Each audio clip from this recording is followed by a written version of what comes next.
जब दीन दुखी सब माताएं पूछेंगी तब हे विधाता मैं उन्हें क्या कहूँगा। जब लक्ष्मण जी की माता मुझसे पूछेगी तब मैं उन्हें कौन सा सुखदायी संदेशा कहूँगा। श्री राम जी की माता जब इस प्रकार दौड़ी आवेगी जैसी नई ब्याई हुई गौ बछड़े को याद करके दौड़ी आती है, तब उनके पूछने पर मैं उन्हें क्या उत्तर दूंगा कि श्री राम लक्ष्मण सीता वन को चले गए। जो भी पूछेगा उसे यही उत्तर देना पड़ेगा, हाँ अयोध्या जाकर अब मुझे यही सुख लेना है। अब दुख से दीन महाराज जिनका जीवन श्री रघुनाथ जी के दर्शन के अधीन है मुझसे पूछेंगे तब मैं कौन सा मुँह लेकर उन्हें उत्तर दूंगा कि मैं राजकुमार को कुशलपूर्वक पहुँचा आया हूँ। लक्ष्मण सीता और श्री राम जी का समाचार सुनते ही महाराज तिनके की तरह शरीर को त्याग देंगे। प्रियतम श्री राम जी रूपी जल के बिछुड़ते ही मेरा हृदय कीचड़ की तरह फट नहीं गया। इससे मैं जानता हूँ कि विधाता ने मुझे यह यातना शरीर ही दिया है जो पापी जीवों को नरक भोगने के लिए मिलता है। सुमंत्र इस प्रकार मार्ग में पछता रहे हैं। इतने में ही रथ तुरंत तमसा नदी के तट पर आग पहुंचा। मंत्री ने विनय करके चारों निषादों को विदा किया। वे विषाद के व्याकुल होते हुए सुमंत्र के पैरों पकड़कर लौटे। नगर में प्रवेश करते मंत्री ग्लानि के कारण ऐसे सकुचाते हैं मानो गुरु ब्राह्मण या गौ को मारकर आए हों। सारा दिन एक ही पेड़ के नीचे बैठकर बिताया। जब संध्या हुई तब मौका मिला। अंधेरा होने पर उन्होंने अयोध्या में प्रवेश किया और रथ को दरवाजे पर खड़ा करके वे चुपके से महल में घुसे। जिन जिन लोगों ने यह समाचार सुन पाया वे सभी रथ को देखने को राजद्वार पर आए। रथ को पहचान कर और घोड़ों को व्याकुल देखकर उनके शरीर ऐसे गले जा रहे हैं, क्षीण हो रहे हैं जैसे घाम में ओले। नगर के स्त्री पुरुष कैसे व्याकुल हैं जैसे जल के घटने पर मछलियां व्याकुल होती हैं। मंत्री का अकेले ही आना सुनकर सारा निवास व्याकुल हो गया।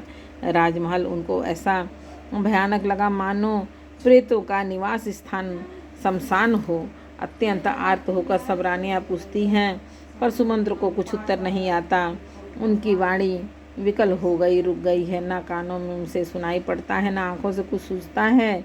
वे जो भी सामने आता है उसे पूछते हैं, कहो राजा कहाँ हैं। दासियाँ मंत्री को व्याकुल देखकर उन्हें कौशल्या जी के महल में लिवा ले गईं। सुमंत्र ने जाकर वहाँ राजा को कैसा बैठे देखा मानो बिना अमृत का चंद्रमा हो।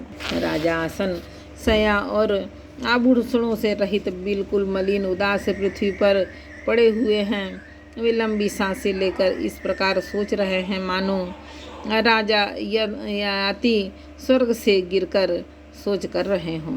राजा क्षण क्षण में सोच से छाती भर लेते हैं। ऐसी विकल दशा है मानो गिद्धराज जटायु का भाई संपाति पंखों के जल जाने पर गिर पड़ा हो। राजा बार बार राम राम हा सनेही प्यारे राम कहते हैं, फिर हा राम हा लक्ष्मण हा जानकी ऐसा कहने लगते हैं। मंत्री को ने देखकर जय जीव कहकर दंडवत प्रणाम किया। सुनते ही राजा व्याकुल होकर उठे और बोले, सुमंत्र कहो राम कहाँ हैं। राजा ने सुमंत्र को हृदय से लगा लिया मानो डूबते हुए आदमी को कुछ सहारा मिल गया हो। मंत्री को स्नेह के साथ पास बैठाकर नेत्रों में जल भरकर राजा पूछने लगे, हे मेरे प्रेमी सखा श्री राम की कुशल कहो, बताओ श्री राम लक्ष्मण और जानकी कहाँ हैं। उन्हें लौटा कर लाए हो कि वे वन को चले गए। यह सुनते ही मंत्री के नेत्रों में जल भर आया। शोक से व्याकुल होकर राजा फिर पूछने लगे, सीता राम और लक्ष्मण का संदेशा तो कहो। श्री रामचंद्र जी के रूप गुण शील और स्वभाव को याद करके राजा हृदय में सोच करते हैं और कहते हैं, मैंने राजा होने की बात सुनाकर वनवास दे दिया।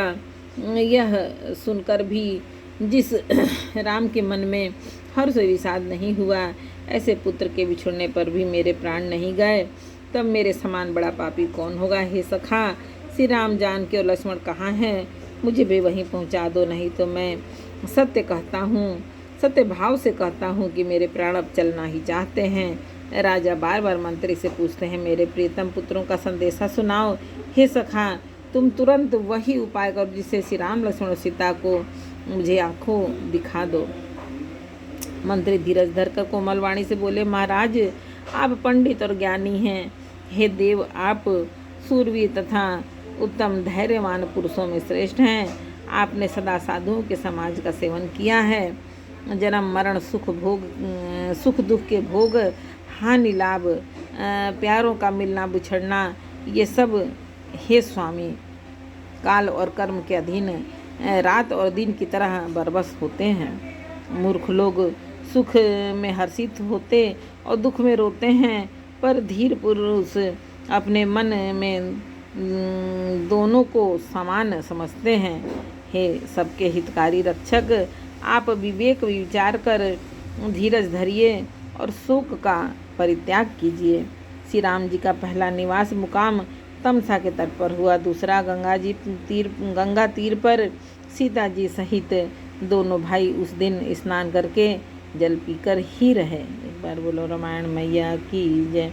श्री रामचरितमानस के अयोध्या कांड का 5 दोहा समर्पण भगवान। जय श्री राम, जय जय हो कौन को जय भगवान, जय भगवान।